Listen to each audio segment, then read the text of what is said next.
नमस्कार, peptic time Madhya Pradesh समाचार में आपका स्वागत है। मैं हूं शिवेंद्र शुक्ला।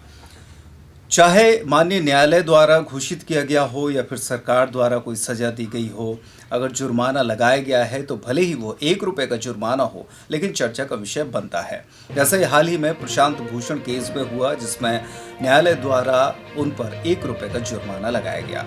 कुछ ऐसा ही दिलचस्प मामला विदिशा का भी है। लगभग 150 साल पहले तत्कालीन सिंधिया सरकार ने विदिशा के जमींदार गौरीशंकर श्रीवास्तव पर 1 कौड़ी का जुर्माना लगाया था, जिसे जमींदार साहब ने स्वीकार नहीं किया और इसके एवज में कुछ और काम करवाने का निवेदन किया, जिस पर तत्कालीन महाराजा सिंधिया ने बेतवा नदी पर पुल बनाने का आदेश दिया, जिसे गौरीशंकर श्रीवास्तव ने सहज स्वीकार कर लिया और एक विशाल पुल का निर्माण करवा दिया।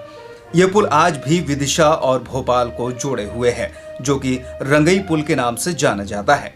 मध्य प्रदेश के विदिशा में आज भी चर्चित है 150 साल पुराना पुल, जो बना था 1 कौड़ी के जुर्माने की एवज में। सिंधिया राज दरबार का हुक्म नहीं मानने पर तत्कालीन महाराज माधवराव सिंधिया ने जमींदार गौरीशंकर श्रीवास्तव पर 1 कौड़ी का जुर्माना लगा दिया था। इस जमींदार परिवार के सदस्य आज भी विदिशा में निवास कर रहे हैं। तत्कालीन जमींदार के पोते पेशे से अधिवक्ता 83 वर्षीय रमेश चंद्र श्रीवास्तव बताते हैं कि 150 साल पहले दादा गौरीशंकर श्रीवास्तव यहाँ के जमींदार थे और सिंधिया रियासत से उन्हें कानून गो की पदवी दी गई थी। एक बार एक इत्र बेचने वाला आया और इत्र खरीदने की बात को लेकर कहासुनी करने लगा, जिस पर जमींदार साहब को गुस्सा आ गया और पूरा इत्र 400 चांदी के सिक्कों में खरीद कर पूरे इत्र को हवेली की दीवारों पर पुतवा दिया। इस बात की जानकारी जब महाराज को लगी तो उन्होंने जमींदार को बुलाने सैनिक भेजे, लेकिन वो नहीं आए। इसके बाद महाराज ने कानूनगो को बुलाने के लिए लागू प्रोटोकॉल के हिसाब से बग्घी भेजी। तब गौरीशंकर श्रीवास्तव महाराज सिंधिया के सामने पहुंचे।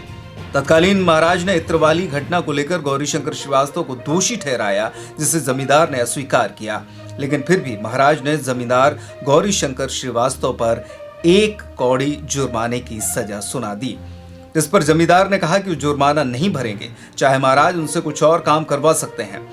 इस पर महाराज ने विदिशा के बेतवा नदी पर पुल बनाने को कहा, जिसे जमींदार ने स्वीकार किया और पुल का निर्माण करा दिया। 150 साल पुराने इस पुल पर आज भी यातायात चल रहा है और यह पुल विदिशा से भोपाल को जोड़ता है, जिसे रंगई पुल के नाम से जाना जाता है। 1857 में बना यह पुल विदिशा के आत्मसम्मान का प्रतीक है। सिंधिया रियासत के अधीन विदिशा आता था। यहाँ एक जागीरदार जो थे, जमींदार यहाँ के जो माने जाते थे, कानूनगो मिस्टर श्रीवास्तव करके थे। यहाँ पे कोई इत्र बेचने वाला आया, किंवदंती है ये कि कोई इत्र बेचने वाला आया और इत्र के लेने के ऊपर कुछ थोड़ा सा उनके नौकर से उनका कुछ हो गया होगा, तो उसने कहा आप इत्र नहीं ले सकते। कानूनगो साहब ने सुना तो उन्होंने उसका पूरा इत्र खरीद लिया, जो जितना भी उसके पास इत्र था पूरा इत्र उन्होंने खरीद लिया और इत्र को दीवारों पे पुतवा दिया। जब ये खबर धीरे धीरे फैली कि विदिशा के लोग इस टाइप के, विदिशा के जो जागीरदार हैं वो इस टाइप है, और कुछ उनके विरोधियों ने भी महाराज को कुछ कान भरे होंगे। महाराज ने उनको बुलाया, वो किसी कारण से नहीं जा पाए। फिर उनको बुला के जो जमींदार थे, जागीरदार थे उस वक्त, उनको बुलाया और उनके ऊपर अर्थदंड आरोपित कर दिया।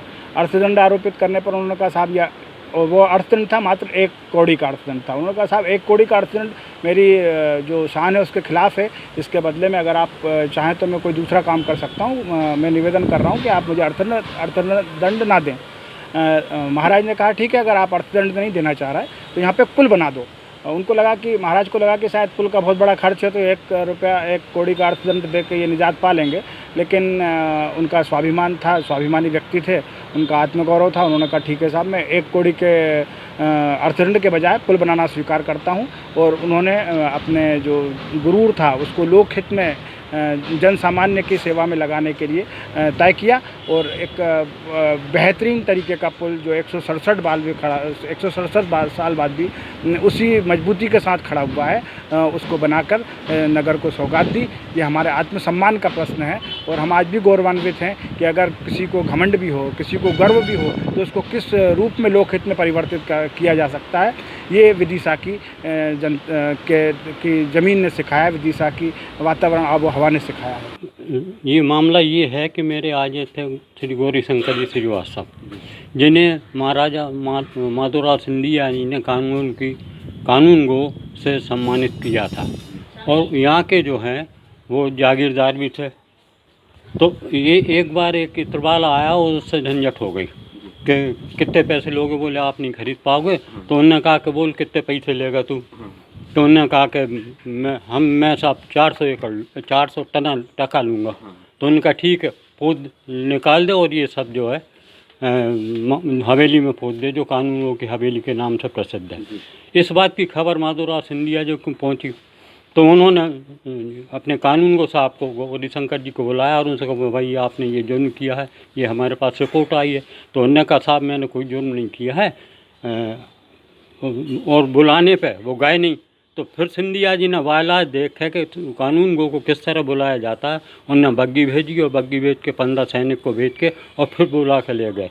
तब उन्होंने कहा कि साहब मैंने तो फतवाया है, लेकिन उसकी जिद के ऊपर, और मैंने ऐसा कोई काम नहीं किया है।